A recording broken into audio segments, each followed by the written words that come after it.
Now let's see if we just can assign some of the functionalities to some of the core buttons. So what I do is I move to my performance. I'm gonna add a new user page. And now all I have to do is assign all those knobs to some functionalities. So moving to assign, clicking on learn.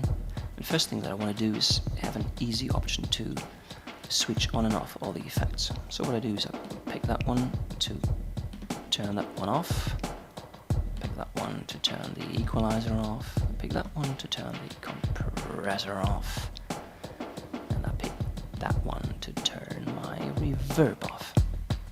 What I have to do now is perhaps rename the buttons, otherwise I'm never going to find out what this is all about. So let's call the first one Situate, the second one EQ, third one Compress, final one is Reverb. Okay, so taking a look at my reverb, I can see these would be the potential options that I could assign a button to it. So let's pick, let's say, the mix one and the size. Now, since this is on a group channel and basically a send effect, I've already put mix to 100%. So instead of changing the mix, I think it makes more sense for me to change actually the output of the group bus, so that I can really fade in and out the full reverb.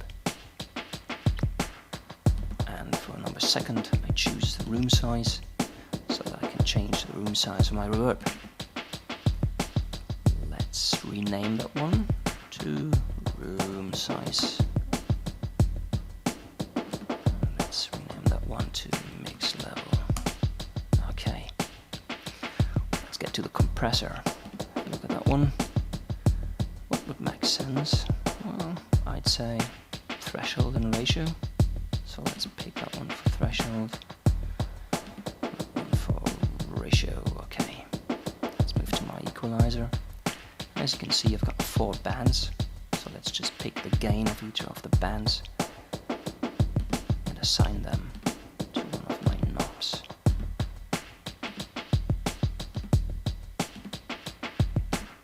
Right, let's make it a bit more readable, and if I double click on the text, I'll just rename each of them. So that was 80 Hertz, that one was 300 Hertz, that one was about 3000 Hertz, that one was 8192 Hertz. Okay, now that sounds quite good.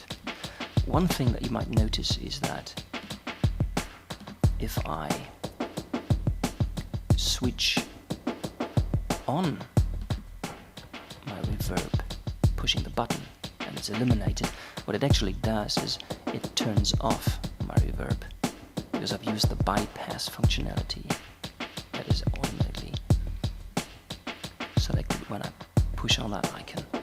So what I'd like to do is now actually, if I push that button and it illuminates, that I turn on the reverb. What I can do is I go back to assign, pick my reverb. Now what I do is I change the values of minimum and maximum.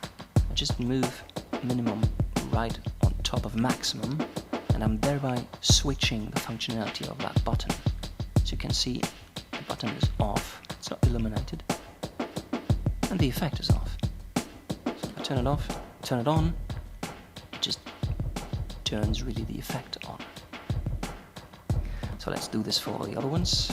For compressor, I just move the minimum value on top of the maximum, thereby inversing the functionality. Let's do this for all the other ones. Okay, so remove that one, and I'd say here we are with our very own channel strip. Now let's see. can make with that one. Adding a bit of saturation. Let's move the equalizer and remove that one. Give it a bit of a presence peak. Add the compressor. Give them, let's say, a 5:1 ratio. Move the threshold down.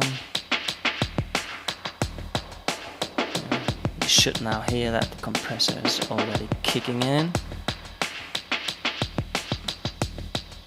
Now let's add the reverb. As you can hear, if I turn on the mix level, I'm softly mixing the reverb inside to that one. If I increase the room size,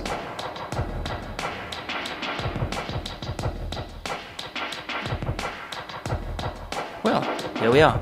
A very basic channel strip done in Native Instruments Core 2. And let's see if we can enhance that one a bit in the next session. Until then, bye bye.